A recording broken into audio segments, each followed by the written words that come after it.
അസ്സലാമു അലൈക്കും all, welcome back. എല്ലാവർക്കും സുഖമായിരിക്കുമെന്ന് വിശ്വസിക്കുന്നു. ഇതൊക്കെയുണ്ട് വിശേഷങ്ങൾ.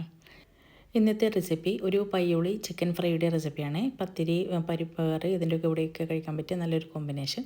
നമുക്കതിൻ്റെ റെസിപ്പി വീഡിയോയിലേക്ക് പോകാം. അതിനായിട്ട് ആദ്യം ഞാനിവിടെ പിരിയൻ മുളകുണ്ടല്ലോ, അത് ഒരു 20 എണ്ണം എടുത്തിട്ടുണ്ട്. അത് ഇതുപോലെ വെള്ളത്തിലിട്ടൊന്ന് തിളപ്പിച്ച് വേവിച്ചെടുക്കണം. ഇനി ഇത് ഗ്രൈൻഡറിലേക്കിട്ട് അതിലേക്ക് ഒരു 10 കുഞ്ഞുള്ളി, ചെറിയ ഉള്ളി ഉണ്ടല്ലോ അത്, പിന്നെ ഒരു കൂട് വെളുത്തുള്ളി, ഇത് പിന്നെ ഒരു പീസ് ഇഞ്ചി, പിന്നെ ആവശ്യത്തിന് ഉപ്പും, 1/2 ടീസ്പൂൺ ഗരം മസാല, ഒരു 1/4 ടീസ്പൂൺ ചേർത്തിട്ടുണ്ട്, ഉലുവാപ്പൊടി ചേർത്തിട്ടുണ്ട്. പിന്നെ അതുപോലെ കറിവേപ്പില, പിന്നെ കുറച്ച് ഇത് അരയാൻ ആവശ്യത്തിന് വിനാഗിരിയും ചേർത്ത് നന്നായിട്ട് നല്ല പേസ്റ്റായിട്ട് അരച്ചെടുക്കണം.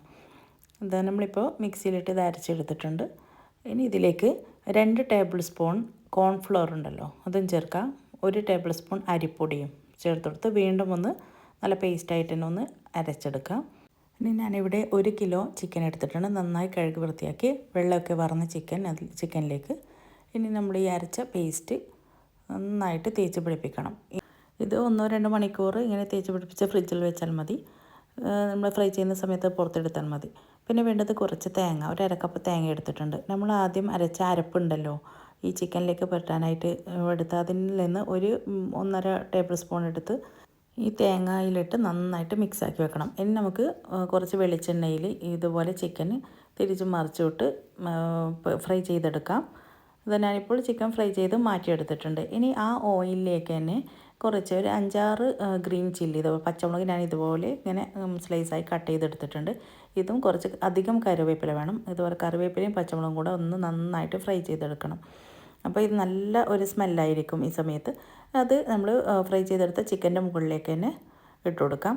ഇനി വേണ്ടത് ആ ഓയിലിൽ തന്നെ നമ്മൾ മസാല പരട്ടി വെച്ച തേങ്ങയുണ്ടല്ലോ, ഈ തേങ്ങ ഇനി ആ തിളച്ച എണ്ണയിലിട്ടിട്ടൊന്ന് വറുത്ത് കോരിയെടുക്കണം. ഇനി ഫ്രൈ ചെയ്തെടുത്ത തേങ്ങ നമ്മൾ ഫ്രൈ ചെയ്ത ചിക്കനിലേക്ക് ഒന്ന് മിക്സ് ചെയ്ത് കൊടുക്കണം.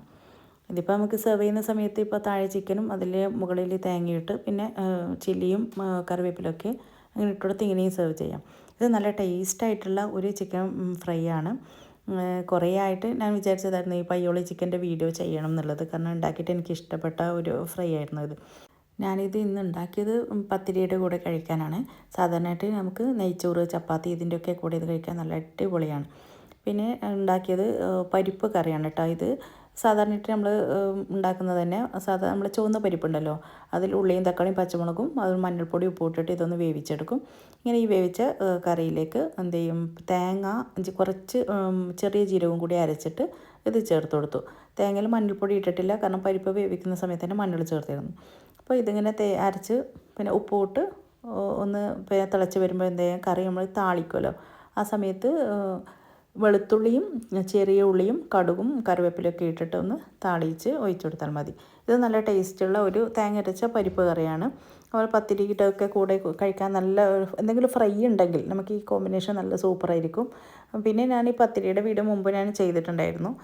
പത്തിരി പൊടി കുഴച്ചിട്ട് തന്നെയാണ് ചുട്ടെടുക്കുക. ഇതുപോലെ കൈയോടെ പരത്തിയെടുക്കുകയാണ് ചെയ്യുന്നത്. അതായത് ഇപ്പോൾ പത്തിരിയും പരിപ്പ് കറിയും ഈ പയ്യോളി ചിക്കൻ ഫ്രൈയും കൂടിയിട്ടുള്ള ഒരു കോമ്പിനേഷനാണ് ഇന്ന് ഉണ്ടാക്കിയത്. അപ്പോൾ നല്ല ടേസ്റ്റായിരുന്നു ഇത് കഴിക്കാൻ. തീർച്ചയായും നിങ്ങൾ എന്തായാലും ട്രൈ ചെയ്ത് നോക്കി ഇതിൻ്റെ ഫീഡ്ബാക്കൊക്കെ അറിയിക്കണം. പുതിയ റെസിപ്പി വീഡിയോയുമായിട്ട് വീണ്ടും വരാം ഇൻഷാ അല്ലാഹ്. അസ്സലാമു അലൈക്കും.